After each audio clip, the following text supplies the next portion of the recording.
বিহুৰ দিনা এনেকৈ ৰাতিপুৱা জলপান খালোঁ আৰু ইমানেই ব্যস্ত যে টেকেলি দৈ আনিবলৈ সময় নহ'ল। সেইকাৰণে দোকানৰ পৰা এনেকৈ দৈ কিনি আনিলোঁ।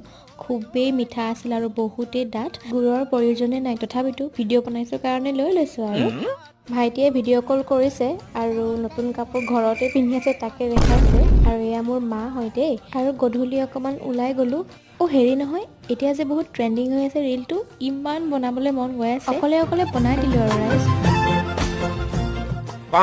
পিছে আপোনালোকে বিহু খাবলৈ ক'ত ক'ত গ'ল? আৰু মোৰ ঘৰতো আহিব দেই বিহু খাবলৈ। মই বাৰু এফালে যোৱাৰ প্লেন এটা বনাইছোঁ, বাকী কি হয় নাজানো আৰু। পোনপ্ৰথমে গ'লোঁ ফোনৰ দোকানত। ফোন কিনিবলৈ অহা নাই, টেম্পাৰ এখন লগাবলৈ বুলিহে আহিছিলোঁ।